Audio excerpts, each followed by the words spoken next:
നമസ്കാരം കുമാറെ, കഴിഞ്ഞ 2 ദിവസമായി ദേശീയ മാധ്യമങ്ങളടക്കം റിപ്പോർട്ട് ചെയ്യുന്ന വലിയൊരു വാർത്ത, സംഭാലിൽ നിന്ന് ചില ക്ഷേത്രങ്ങൾ വീണ്ടെടുക്കുന്ന വാർത്ത. ഒരുപക്ഷെ ഭാരതത്തിൻ്റെ ചരിത്രം ചരിത്രം ആഴത്തിൽ പഠിക്കുമ്പോൾ നമുക്ക് മനസ്സിലാകാം ഇവിടെ എത്രത്തോളം ക്ഷേത്രങ്ങൾ ഉണ്ടായിരുന്നു. പുരാതനമായ ഭാരതത്തിൽ ആ സംസ്കാരം പലതും ക്ഷേത്ര കേന്ദ്രീകൃതമായ നഗരങ്ങൾ പോലുമായിരുന്നു ഇവിടുത്തെ. ഇപ്പോൾ വാരണാസി ആയാലും മധുര ആയാലും ഇതൊക്കെ ക്ഷേത്ര കേന്ദ്രീകൃതമായ നഗരങ്ങളാണ്. നമ്മുടെ തിരുവനന്തപുരം പോലും ഒരു ക്ഷേത്ര കേന്ദ്രീകൃതമായ നഗരമാണ്. അങ്ങനെ ഭാരതത്തിൻ്റെ അങ്ങോളം ഇങ്ങോളം ആസേതു ഹിമാചലം ഇത്തരത്തിൽ ക്ഷേത്രങ്ങൾ കേന്ദ്രീകരിച്ചിട്ടുള്ള നഗരങ്ങളും പട്ടണങ്ങളൊക്കെയാണ് ഇവിടെ നിലകൊണ്ടിരുന്നത്. അതിൻ്റെ പച്ചപ്പിൽ വന്ന സാംസ്കാരികത, അതിൽ നിലകൊണ്ട സംസ്കാരത്തിൽ വന്ന ഒരു വിഭാഗം ജനങ്ങൾ ഒക്കെയാണ് ഇവിടെ ഭാരതത്തിൽ അധിവസിച്ചിരുന്നത്. പിന്നീട് എപ്പോഴോ നമുക്കിത് കൈമോശം വന്നു. പ്രത്യേകിച്ചും ഈ മുഗളന്മാരുടെ ആക്രമണം, അതിനുശേഷം ഇവിടെ ഉണ്ടായ ചില പരിവർത്തനങ്ങൾ, ഇതിൻ്റെയൊക്കെ ഫലമായി ഈ ക്ഷേത്രങ്ങളൊക്കെയും മൺമറഞ്ഞു പോയി. പക്ഷേ ഉത്തർപ്രദേശിൽ ഇപ്പോൾ വളരെ വിചിത്രമാണല്ലേ, എത്രയോ നൂറ്റാണ്ടുകൾക്ക് മുമ്പ് മൺമറഞ്ഞു പോയ ക്ഷേത്രങ്ങളെ വീണ്ടെടുക്കുന്നു. ഇപ്പോൾ പുരാവസ്തു വകുപ്പിലെ ഉദ്യോഗസ്ഥർ അത് സംബന്ധിച്ച കൂടുതൽ ഇന്നു മുതൽ അതിൻ്റെ പഠനങ്ങൾ നടത്തുകയാണ്. ശരിക്കും ഈ യോഗിയെ പോലൊരു ഭരണാധികാരി UP-യിൽ എത്തിയില്ലായിരുന്നെങ്കിൽ ഇത് വെളിച്ചത്ത് വരുമായിരുന്നു എന്നുള്ളതാണ് പലരും ചോദിക്കുന്ന ഒരു സംശയം. എന്താണ് ഇത് മൊത്തത്തിൽ നോക്കുമ്പോൾ ഒന്ന് മനസ്സിലാകുന്നത്? ഈ സത്യത്തിൽ ഈ അയോധ്യയിലെ ഒരു തർക്കത്തിന്, അയോധ്യയിൽ അവിടെ പള്ളിയാണോ ഉണ്ടായിരുന്നത്, ക്ഷേത്രമാണോ ഉണ്ടായിരുന്നത് എന്ന തർക്കം, അത് തെളിവുകളുടെ അടിസ്ഥാനത്തിൽ ഇന്ത്യയിലെ സുപ്രീം കോടതി അടക്കം വിധി പറഞ്ഞ് ആ ക്ഷേത്രവും അതുമായി ബന്ധപ്പെട്ട സ്ഥലവും ഹിന്ദുക്കൾക്ക് വിട്ടുകിട്ടിയത് മുതൽ ഇത്തരത്തിലുള്ള പല വാർത്തകളും ഉത്തരേന്ത്യയിൽ നിന്ന് വരുന്നുണ്ട്. അതായത് ആ പള്ളിക്കകത്ത് അല്ലെങ്കിൽ ക്ഷേത്രം തകർത്താണ് ഇന്ന പള്ളി പണിതത്, ഗ്യാൻ വാപ്പി ഉൾപ്പെടെയുള്ളവ നമ്മൾ കാണുന്നുണ്ട്. അതിനകത്ത് ക്ഷേത്രത്തിൻ്റെ വിഗ്രഹങ്ങളുണ്ട്, ക്ഷേത്രത്തിൻ്റെ അവശിഷ്ടങ്ങളുണ്ട് എന്നൊക്കെ ഒരു നിയമപരമായ ഹർജി പല കോടതികളിലും വരുന്നുണ്ട്. ഈ കോടതികൾ ഇതിന് വീഡിയോ സർവേക്കും അതുപോലെ തന്നെ ആർക്കിയോളജിക്കൽ സർവേ ഓഫ് ഇന്ത്യയുടെ പരിശോധനയ്ക്കും ഒക്കെ വിടുന്നുണ്ട്. അതിനുശേഷം തെളിവ് കിട്ടുന്നതും കിട്ടാത്തതുമായ പല സംഭവങ്ങളും ഉണ്ട്. അതുകൊണ്ട് തന്നെ ഇത് നിരന്തരം ഇങ്ങനെ വാർത്ത വരുമ്പോൾ നമ്മുടെയൊക്കെ മനസ്സിൽ, പ്രത്യേകിച്ചും ഈ തെക്കേ ഇന്ത്യയിലൊക്കെ ഇത് റിപ്പോർട്ട് ചെയ്യപ്പെടുന്ന രീതി തന്നെ വേറെയാണ്. അതുകൊണ്ട് തന്നെ നമ്മുടെയൊക്കെ മനസ്സിൽ പോലും ഒരു ആശങ്ക അല്ലെങ്കിൽ ഒരു സംശയം വന്നിട്ടുണ്ട്. എന്തിനാണ് ഇനിയും പള്ളികൾക്കുള്ളിലേക്ക് ഇങ്ങനെ സർവേ നടത്തി പോകുന്നത്? എന്തിനാണ് ശിവലിംഗവും ക്ഷേത്രത്തെയും ഒക്കെ അന്വേഷിച്ച് ഇങ്ങനെ പള്ളികളിലേക്ക് പോകുന്നത്? വെറുതെ എന്തിനാണ് പ്രശ്നം ഉണ്ടാക്കുന്നത്? അത്തരമൊരു പ്രശ്നമാണ് ഈ സംഭാലിൽ ജുമാ മസ്ജിദിൽ ഉണ്ടായതും. ജുമാ മസ്ജിദിൽ സർവേ നടത്താനായി ഓർഡർ ഇടുന്നു. ആ ഓർഡർ പാലിക്കാനായി സർവേ നടത്താനായി വന്ന ഉദ്യോഗസ്ഥർക്ക് നേരെ വലിയ രീതിയിലുള്ള ആക്രമണം ഇസ്ലാമിസ്റ്റുകളുടെ ഭാഗത്തു നിന്നുണ്ടാകുന്നു. എന്തിനാണ് ഈ പൊല്ലാപ്പിന് പോയത് എന്ന് നമ്മുടെ എല്ലാം മനസ്സിൽ ഒരു ചോദ്യം ഉണ്ടായേക്കാം. പക്ഷേ ഈ സംഭാൽ എന്ന് പറയുന്നത്, ഈ കേൾക്കുന്ന വാർത്തകളെല്ലാം നമുക്കങ്ങനെ ലളിതവൽക്കരിച്ച് പോകാവുന്ന ഒരു കാര്യമല്ല. സംഭാലിൻ്റെ ചരിത്രം പരിശോധിച്ചു കഴിഞ്ഞാൽ അത് നമുക്ക് മനസ്സിലാവും. കാരണം ഈ ഹിന്ദു പുരാണം അനുസരിച്ചും ഭാരതീയ സംസ്കാരം അനുസരിച്ചുമൊക്കെ മഹാവിഷ്ണുവിൻ്റെ ഏറ്റവും അവസാനത്തെ അവതാരമായ കൽക്കി ജന്മമെടുക്കുന്നത് എവിടെയാണ് എന്ന് പുരാണങ്ങളിൽ പറഞ്ഞിട്ടുണ്ട്. സംഭാൽ എന്ന് തന്നെയാണ് അതിൻ്റെ പേരും. ആ സംഭാലാണ് ഉത്തർപ്രദേശിലെ ഈ സംഭാൽ. അതുകൊണ്ട് തന്നെ ഹിന്ദുക്കൾ വളരെ പുണ്യ നഗരമായി വർഷങ്ങൾ കൊണ്ട് കരുതിയിരുന്ന, കലിയുഗത്തിൻ്റെ അവസാനത്തിൽ കൽക്കി അവതാരം ഉണ്ടാകുമെന്നും ആ കൽക്കി അവതാരം ജന്മമെടുക്കുക സംഭാലിലാണ് എന്നും വിശ്വസിച്ച് പോന്ന് വളരെ ക്ഷേത്ര പരിപാലനയോടുകൂടി സംരക്ഷിച്ചു വന്നിരുന്ന, വിശ്വാസപരമായി വളരെയധികം പ്രാധാന്യമുള്ള ഒരു ക്ഷേത്ര നഗരം തന്നെയായിരുന്നു. കൽക്കി അവതാരം എടുക്കുന്നതിന് മുമ്പ് തന്നെ സംഭാലിൽ കൽക്കി ക്ഷേത്രമുണ്ട്. ഇങ്ങനെ ഒരു ക്ഷേത്ര നഗരമായിരുന്നു സംഭാൽ. പക്ഷേ സംഭാലിനെ ഈ ഹിന്ദു പുരാണത്തിൽ മാത്രമല്ല, ബുദ്ധിസ്റ്റുകളും അവരുടെ വിശ്വാസ പ്രമാണം അനുസരിച്ച് അടുത്ത മൈത്രേയൻ ജന്മമെടുക്കുന്നത് സംഭാലിൽ നിന്നാണ്. അതുകൊണ്ട് തന്നെ ഈ മുഗൾ രാജാക്കന്മാരൊക്കെ ഇവിടെ ഭരിച്ചിരുന്ന സമയത്ത് ചൈനയിൽ നിന്നും അഭ്യർത്ഥനകൾ എത്തിയിരുന്നു. കാരണം ഈ പ്രദേശത്ത് ക്ഷേത്രം പുനർനിർമ്മിക്കാൻ ടിബറ്റിൽ നിന്നൊക്കെ അഭ്യർത്ഥനകൾ വന്നിരുന്ന അപ്രകാരമാണ്. ക്ഷേത്രം പുനർനിർമ്മിക്കാൻ അനുവാദം തരണം. മുഗൾ ഭരണകാലമാണ്. കാരണം അവിടേക്ക് തീർത്ഥാടകർ, അതായത് ചൈനയിൽ നിന്ന് പോലും ധാരാളം തീർത്ഥാടകർ സംഭാലിൽ എത്തിയിരുന്നു. ഈ മൈത്രേയൻ്റെ ജന്മം കൊണ്ട് തന്നെ ധാരാളം ആളുകൾ അവിടെ എത്തിയിരുന്നു എന്നുള്ളതിന് തെളിവുണ്ട്. അതുകൊണ്ട് തന്നെ അവിടെ ക്ഷേത്രങ്ങൾ പുനർനിർമ്മിക്കണം എന്നൊക്കെ ആവശ്യപ്പെട്ടുകൊണ്ടുള്ള അഭ്യർത്ഥന മുഗൾ ഭരണകൂടത്തിന് തന്നെ കിട്ടിയതാണ്. അത് അവർ ഒരുപക്ഷെ അനുഭാവപൂർവ്വം പരിഗണിച്ചതുമാണ്. അതുകൊണ്ട് തന്നെ അയോധ്യയും മധുരയും ഒക്കെ പോലെ തന്നെ ഹിന്ദുക്കളെ സംബന്ധിച്ചിടത്തോളം, ബുദ്ധിസ്റ്റുകളെ സംബന്ധിച്ചിടത്തോളം പരിപാവനമായ ഒരു ക്ഷേത്ര നഗരമാണ് സംഭാൽ. ഉത്തർപ്രദേശിൻ്റെ ഇന്നത്തെ തലസ്ഥാനമായ ലക്നൌവിൽ നിന്നും ഏതാണ്ട് 355 കിലോമീറ്റർ ദൂരമുണ്ട് ഈ സംഭാലിലേക്ക്.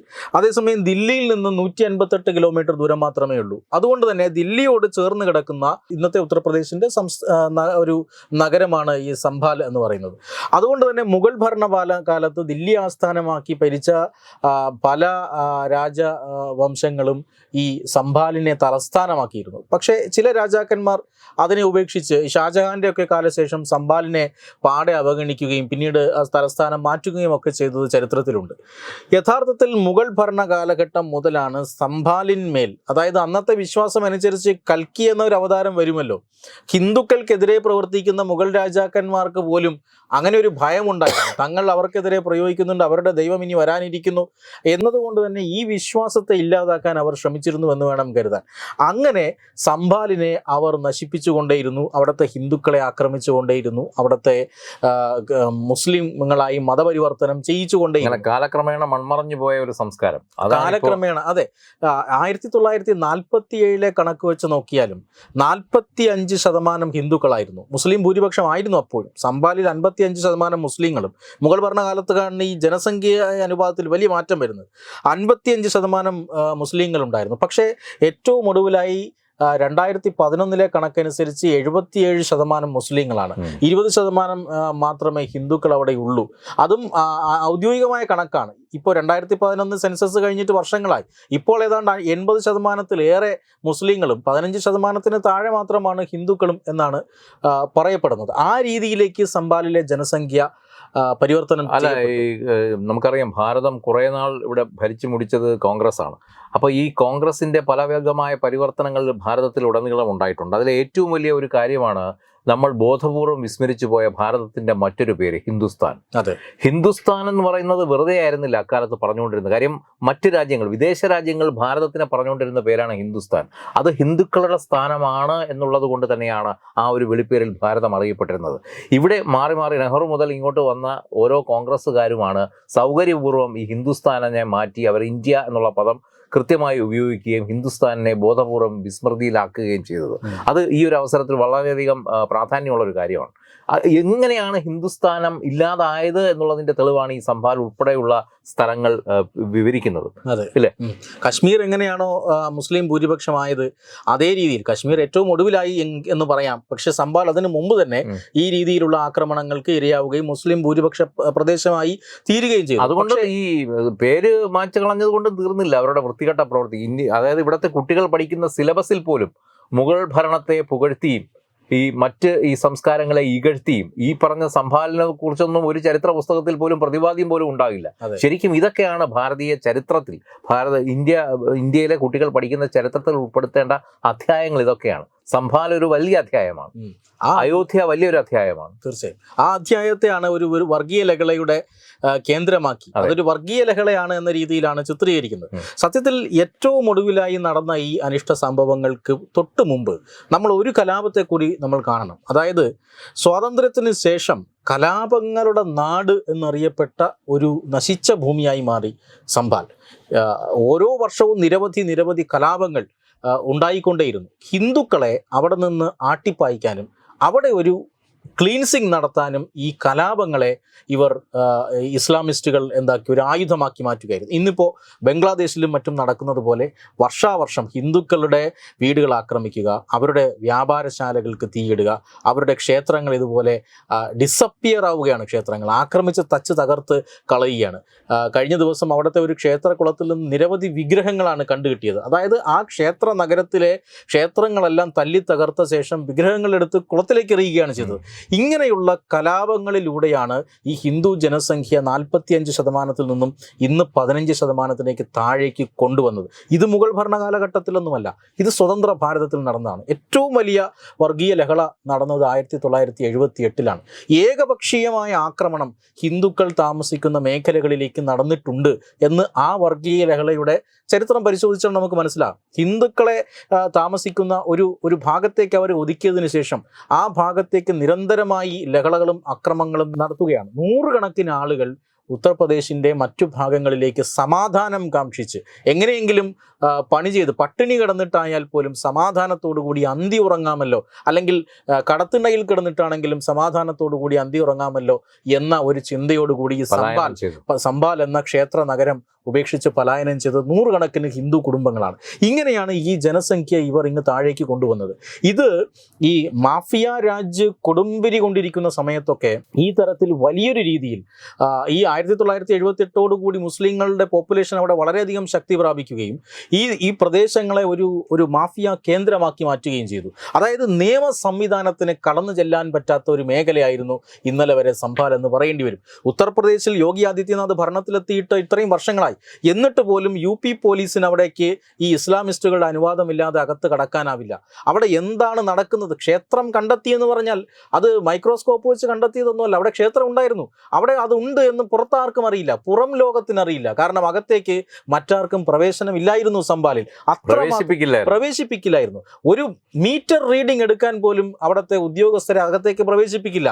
കാരണം അവർ വൈദ്യുതി മോഷ്ടിച്ചിരിക്കുന്നു. അവിടുത്തെ മോസ്കുകൾക്ക് വൈദ്യുതി ഫ്രീ ആണ്. കാരണം അവർ പോസ്റ്റിൽ നിന്ന് നേരെ കണക്ഷൻ അവിടേക്ക് കൊടുത്തിരിക്കുന്നു. അവിടെ ഉണ്ടാക്കുന്ന മാഫിയ സംഘങ്ങൾ, അവരുടെ വ്യാപാരശാലകൾ, ഇവിടെയെല്ലാം മോഷ്ടിച്ച വൈദ്യുതിയാണ് അവർ ഉപയോഗിക്കുന്നത്. ഈ രീതിയിലുള്ള കണ്ടെത്തലുകൾ ഇപ്പോഴാണ് പുറത്തു വന്നിരിക്കുന്നത്. ഇങ്ങനെ ഒരു വലിയ മാഫിയ കേന്ദ്രമാക്കി അതിനെ മാറ്റി. അത് മാറ്റിയത് കോൺഗ്രസ് ഭരണകാലത്താണ്. കേന്ദ്രത്തിൽ കോൺഗ്രസിൻ്റെ ഭരണമുണ്ടായിരുന്നപ്പോഴാണ് സംഭാലിൽ ഇത്രയും വലിയ വൃത്തികേടുകൾ നടന്നിട്ടുള്ളത്. എന്നിട്ട് ഏറ്റവും ഒടുവിൽ ഈ സംഭാലിനെ ഒരു 3 ജില്ലകൾ ഉത്തർപ്രദേശിൽ രൂപീകരിക്കുന്നുണ്ട്. ഈ 3 ജില്ലകളിൽ ഒരെണ്ണം സംഭാലായിരുന്നു. സംഭാലിൻ്റെ പേരിൽ ഒരു ജില്ല രൂപീകരിച്ച ശേഷം ഈ ജില്ലയ്ക്ക്, അതായത് ഈ സ്ഥലത്തിന് സംഭാൽ എന്ന പേരൊക്കെ മാറ്റിയിട്ട് അവിടെ ബാബാ സാഹിബ് അംബേദ്കറിൻ്റെ ഓർമ്മയ്ക്കായി, അദ്ദേഹത്തിൻ്റെ സ്മരണയ്ക്കായി അവിടെ ഭീം നഗർ എന്ന ഔദ്യോഗികമായി പേരിടാം എന്ന് SP-യും കോൺഗ്രസും എല്ലാം കൂടി തീരുമാനിക്കുന്നു. അതായത് പൗരാണികമായി പ്രസക്തിയുള്ള, മതപരമായി പ്രസക്തിയുള്ള ഈ സംഭാൽ എന്ന പേരിനെ, സ്ഥലത്തിനെ മൊത്തം ഇല്ലാതാക്കുക. അവിടുത്തെ ജനസംഖ്യ അട്ടിമറിച്ചു, അവിടെ ഹിന്ദുക്കളെ ആട്ടിപ്പായിച്ചു. അതിനുശേഷം ആ പേര് കൂടി ഇല്ലാതാക്കാനുള്ള ശ്രമം കേന്ദ്ര ഭരണത്തിൻ്റെയും സംസ്ഥാന ഭരണത്തിൻ്റെയും പിൻബലത്തിൽ അവിടെ നടന്നു. പക്ഷെ അവിടുത്തെ ജനങ്ങൾ അതിന് അനുവദിച്ചില്ല. ഉത്തർപ്രദേശുകാർ സംഘടിതമായി ഈ ഭീം നഗർ എന്ന് പറയുന്ന ഒരു ജില്ല ഉണ്ടാക്കുന്നതിനെതിരെ, അല്ലെങ്കിൽ ആ രീതിയിൽ പേര് മാറ്റുന്നതിനെതിരെ അവർ സംഘടിതമായി തന്നെ നിന്നു. കാരണം അംബേദ്കറുമായി യാതൊരു ബന്ധവുമില്ലാത്ത ഒരു സ്ഥലമാണ്. അവിടെ എന്തിനാണ് അംബേദ്കറിൻ്റെ സ്മരണാർത്ഥം അവിടെ ഒരു സ്ഥലത്തിൻ്റെ പേര് മാറ്റുന്നത്? അതിനുവേണ്ടി അവർ നിലകൊണ്ടു എന്നുള്ളത് സത്യം തന്നെയാണ്. അതുകൊണ്ട് സംഭാൽ എന്ന പേര് അവർക്ക് എടുത്തു കളയാൻ പറ്റിയില്ല. പക്ഷേ ഈ പറയുന്ന അനിഷ്ട സംഭവം, ഏറ്റവും ഒടുവിലത്തെ ഈ ആക്രമണം നടക്കുന്നതിന് തൊട്ട് മുമ്പ് വരെ സംഭാൽ ഒരു മാഫിയ പ്രദേശമായിരുന്നു. പുറത്തു നിന്നുള്ളവർക്ക് അകത്തേക്ക് കടക്കാൻ പോലും കഴിയാത്ത ഒരു മാഫിയ പ്രദേശമായിരുന്നു. അതിനകത്ത് എന്താണ് നടക്കുന്നതെന്ന് പുറം ലോകത്തിന് അറിയാൻ സാധിക്കാത്ത ഒരു പ്രദേശമായിരുന്നു. ആ പ്രദേശത്തേക്കാണ് കോടതി ഉത്തരവ് പാലിക്കാനായി, സത്യത്തിൽ ഇത് ഒരു പ്രദേശത്തെ തുറന്നു കാട്ടാൻ വേണ്ടിയാണോ എന്ന് സംശയിക്കേണ്ടിയിരിക്കുന്നു. കാരണം അവിടെ ഹിന്ദുമത വിശ്വാസികളാണ് കൊടുത്തത് എന്ന് പറയുന്നു, ആ ക്ഷേത്രം കണ്ടെത്താനാണ് ഈ ഇത്തരത്തിലുള്ളവർ കൊടുത്തതെന്ന് പറയുന്നു. പക്ഷേ അങ്ങനെയല്ല. ആ മാഫിയ സംഘത്തെ, അല്ലെങ്കിൽ ആ മാഫിയ സ്ഥലത്തെ തുറന്നു കിട്ടാനായി കോടതിയുടെ ഇടപെടലുകൾ വേണം എന്നാഗ്രഹിച്ച ആരോ ആയിരിക്കണം ഈ ഹർജി കൊടുത്തത്. കോടതി ഉത്തരവനുസരിച്ച് സർവേ നടത്താൻ വിധി വരുന്നു. ആ സർവേ നടത്താൻ പോയ ഉദ്യോഗസ്ഥർ കാണുന്നത് പള്ളിയിൽ ഒളിപ്പിച്ചു വച്ചിരിക്കുന്ന ആയുധങ്ങളായിരുന്നു. ഇതിൽ പല ആയുധങ്ങളും പാകിസ്ഥാൻ നിർമ്മിതമായ ഷെല്ലുകളാണ് ഉപയോഗിക്കുന്നത് എന്ന് അവർ കണ്ടെത്തിയിട്ടുണ്ട്. അതിനുശേഷമാണ് വലിയ രീതിയിലുള്ള ആക്രമണം ഉണ്ടായത്. എന്തായാലും രാഹുൽ ഗാന്ധിയും പ്രിയങ്ക ഗാന്ധിയും ഒക്കെ ഒരു വലിയ നാടകം ഈ സംഭാലിലെ കലാപം നിയന്ത്രിക്കാനായി പുറത്തു നിന്നുള്ളവർക്ക് പ്രവേശനമില്ല എന്ന ഉത്തരവ് ജില്ലാ ഭരണകൂടം പുറപ്പെടുവിച്ചപ്പോൾ പ്രതിഷേധവുമായി പോയതാണ്. എന്തുകൊണ്ടാണ് ഈ കഴിഞ്ഞ 4-4.5 പതിറ്റാണ്ടായി രാഹുൽ ഗാന്ധി സംഭാൽ സന്ദർശിക്കാത്തത്? അവിടെ ഇത്രയും വലിയ ക്രമസമാധാന പ്രശ്നമുണ്ട്, ഹിന്ദുക്കളെ ആട്ടിപ്പായിച്ച വർഗീയ ലഹളകൾ ഉണ്ടായപ്പോൾ എന്തുകൊണ്ടാണ് കോൺഗ്രസും രാഹുൽ ഗാന്ധിയും പ്രിയങ്ക ഗാന്ധിയും അവിടെ സന്ദർശിക്കാതിരുന്നത്? അപ്പോൾ മാഫിയ സംഘങ്ങൾക്ക് അവിടെ ഒളിച്ചോടേണ്ടി വന്നപ്പോൾ, അവരുടെ സാമ്രാജ്യം ഉത്തർപ്രദേശ് പോലീസ് പൊളിച്ചു കളഞ്ഞപ്പോൾ മാത്രമാണ് പ്രതിഷേധവുമായി രാഹുൽ ഗാന്ധി എത്തിയത് എന്ന് കാണണം. ഇപ്പോൾ തീർച്ചയായും പുറത്തു നിന്നുള്ളവർ അകത്തുണ്ട്. അതുകൊണ്ട് തന്നെ അവർ ക്ഷേത്രങ്ങൾ കണ്ടെടുക്കുന്നു. 4.5 പതിറ്റാണ്ടായി പൂജ നടന്നിട്ട് അതിലൊരു ക്ഷേത്രം, ആ ക്ഷേത്രത്തിൽ പുരോഹിതനെ നിയമിക്കുന്നു, അവിടെ നിത്യപൂജയും ആരതിയും നടത്താനുള്ള സംവിധാനങ്ങൾ ഉണ്ടാക്കിയിരിക്കുന്നു. അതുകൊണ്ട് തന്നെ ഈ സംഭാൽ നിന്ന് വരുന്ന ഓരോ വാർത്തകളും വളരെ വിശദമായി തന്നെ ചർച്ച ചെയ്യപ്പെടേണ്ടതാണ്. മതേതരത്വത്തിൻ്റെ പേരിൽ, മതസൗഹാർദ്ദത്തിൻ്റെ പേരിൽ ഈ രാജ്യത്തിൻ്റെ നിയമത്തെ അട്ടിമറിച്ചുകൊണ്ട് ഒരു ഇസ്ലാമിക മതരാഷ്ട്രം, ഒരു സംസ്ഥാനമെങ്കിൽ ഒരു സംസ്ഥാനം, ഒരു ജില്ലയെങ്കിൽ ഒരു ജില്ല, അത് ഉണ്ടാക്കിയെടുക്കുക എന്ന ലക്ഷ്യത്തോടു കൂടി പ്രവർത്തിക്കുന്ന ചില സംഘടനകളാണ് സ്വതന്ത്ര ഭാരതത്തിൽ പോലും അവിടെ ഭരിച്ചിരുന്നത് എന്ന് വേണം നമുക്ക് ഇപ്പോൾ കിട്ടുന്ന തെളിവുകളിൽ നിന്നും കണ്ടാൽ മനസ്സിലാക്കാം. കുമാർ, ഈ 2014 ആദ്യ നരേന്ദ്രമോദി ഗവൺമെന്റ് ഭരണത്തിലേറിയത് മുതൽ നമുക്കറിയാം, വെറും ഒരു ഭരണം എന്നതിലുപരി ഇത്തരത്തിലുള്ള ചില വിശ്വാസ സംരക്ഷണത്തിലും ആദ്യം മുതൽ തന്നെ ശ്രദ്ധ ചെലുത്തിയിട്ടുണ്ട്. ആദ്യ ഭരണത്തിൽ തന്നെ നമ്മൾ വിചാരിച്ചു അയോധ്യ അപ്പോൾ റീകൺസ്ട്രക്ട് ചെയ്യും എന്നുള്ളത്. പക്ഷേ അത് പിന്നെയും നീണ്ടു, പലവിധ കാരണങ്ങൾ കൊണ്ട്. കോടതി വിധിയെ മാനിക്കേണ്ടതായിട്ടുണ്ടായിരുന്നു, അതും കഴിഞ്ഞ് അതിൻ്റെ പണികൾ തീർക്കേണ്ടതായിട്ടുണ്ടായിരുന്നു. എന്തായാലും അത് യാഥാർത്ഥ്യമായിരിക്കുന്നു. അപ്പോൾ തന്നെയാണ് നമ്മൾ ഈ ഒരു വിഷയത്തെ സർസംഘ് ചാലക്കിൻ്റെ ഒരു പ്രസ്താവനയുമായി കൂട്ടി വായിക്കേണ്ടത്. അദ്ദേഹം പറഞ്ഞിരുന്നു, അയോധ്യ കൊണ്ട് തീരുന്നില്ല, ഒരുപാട് കണ്ടെത്തലുകൾ ഇനിയും ഉണ്ടാകും അയോധ്യയ്ക്കും അപ്പുറം. ശരിക്കും സംഭാൽ ഇപ്പോൾ നോക്കുമ്പോൾ അയോധ്യക്കാലും വലിയൊരു സംഭവമായിട്ടാണ് നമുക്ക് തോന്നുന്നത്. ഈ ദക്ഷിണ ഭാരതത്തിലാണ് നമ്മൾ ഏറ്റവും കൂടുതൽ പുരാതനമായ ക്ഷേത്രങ്ങൾ ഉണ്ടെന്ന് വിശ്വസിച്ചിരുന്നത്. പക്ഷേ അതിലും പ്രാചീനമായ, അതിലും പൗരാണികത അവകാശപ്പെടാവുന്ന, ശരിക്കും ചരിത്രത്തിൻ്റെ പിൻബലമുള്ള ക്ഷേത്രങ്ങളാണ് ഇപ്പോൾ ഈ വടക്കും നമ്മൾ കണ്ടെത്തിക്കൊണ്ടിരിക്കുന്നത്. ശരിക്കും ഈ പറഞ്ഞ മോദിയുടെ ആ ഒരു നയം, ഈ നമ്മുടെ വിശ്വാസത്തെ വീണ്ടെടുക്കുക, പ്രാചീന നഗരങ്ങളെ തിരിച്ചു കൊണ്ടുവരിക. കാര്യം സ്പിരിച്വൽ ടൂറിസത്തിന് വലിയൊരു പ്രാധാന്യം ഭാരതം കൽപ്പിക്കപ്പെടുന്നുണ്ട് അല്ലേ? അതുകൊണ്ടാണല്ലോ നമ്മൾ വാരണാസിയിലും മധുരയിലും ഒക്കെ നമ്മൾ പലവിധമായ ഇത് കാണുന്നത്. അതിൻ്റെ ഒരു തുടർച്ച എന്നോണം ഇനിയും ഇത്തരം കണ്ടെത്തലുകൾ ഉണ്ടാകുമോ?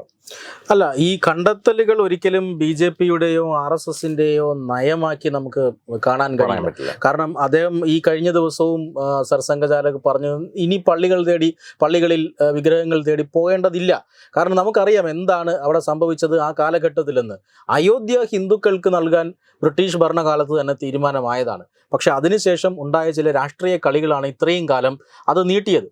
അത് നമ്മൾ നേടിയെടുത്തിരിക്കുന്നു. ഇനി തീർച്ചയായും നമ്മുടെ സമൂഹം എന്നൊരു ബഹുസ്വര സമൂഹം തന്നെയാണ്. ഇവിടെ അദ്ദേഹത്തിൻ്റെ തന്നെ വാക്കുകളിൽ പറഞ്ഞാൽ ഇന്ത്യക്കാരാണ് നമ്മൾ, ഇവിടെ ന്യൂനപക്ഷമോ ഭൂരിപക്ഷമോ എന്നൊരു വേർതിരിവില്ല.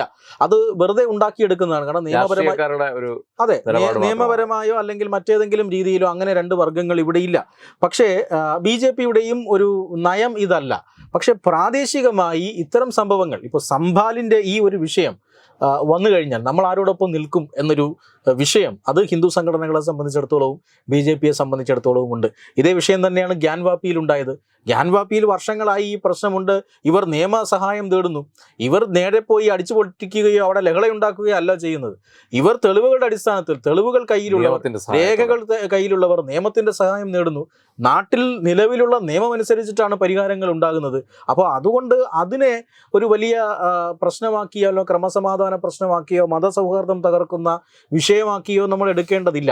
പക്ഷേ ഈ പേരിൽ കൂടുതൽ പള്ളികളെ സംശയത്തിലാക്കുക, അതിനെയൊക്കെ നമ്മൾ നിരുത്സാഹപ്പെടുത്തേണ്ടത് തന്നെയാണ്. പക്ഷേ ചരിത്രമുറങ്ങുന്ന ഇപ്പോൾ ഗ്യാൻവാപ്പിയെ പോലുള്ളവ, സംഭാലിനെ പോലുള്ളവ, അത് സംഭവിച്ചുകൊണ്ടിരിക്കും. അത് ഒരു പക്ഷേ ഈ സംഭവിക്കേണ്ട കാലഘട്ടമായിരിക്കും, ഒരു കാലത്തിൻ്റെ ഒരു നിർണയമായിരിക്കും എന്ന് തന്നെ നമ്മൾ കരുതേണ്ടി വരും. പക്ഷേ ഇതിനൊക്കെ ഒരു റോങ് നരേറ്റീവ് നമ്മുടെ പ്രദേശങ്ങളിൽ സൃഷ്ടിക്കപ്പെടുന്നുണ്ട്. ഒരു വർഗീയ ലഹളയാക്കിയും അതുപോലെ തന്നെ ഒരു അനാവശ്യമായ സർവേ ആക്കിയും ഒക്കെ വിശദീകരിക്കപ്പെടുന്നുണ്ട്. അതിനെതിരെയാണ് നമ്മൾ ഇത്തരത്തിലുള്ള ചരിത്രം ഓർമ്മിപ്പിക്കുന്ന രീതിയിൽ ചർച്ച മുന്നോട്ട് പോകണം എന്ന രീതിയിലേക്ക് നമ്മൾ വരുന്നു. ഈ ഭാരതം വിശ്വഗുരു പദവിയിലേക്ക് പോകുന്നു എന്ന് പറയുന്നത് വെറുതെ അല്ല. കാര്യം ഭാരതത്തിന് അവകാശപ്പെടാൻ ഭാരതത്തിൻ്റെതായ ഒട്ടനവധി കാര്യങ്ങളുണ്ട്. അത് ഈ പറഞ്ഞ ക്ഷേത്രങ്ങളോ ക്ഷേത്ര കേന്ദ്രീകൃതമായ സംസ്കാരമോ ഇതൊക്കെ ഭാരതത്തിൻ്റെ സ്വത്തുക്കളാണ്.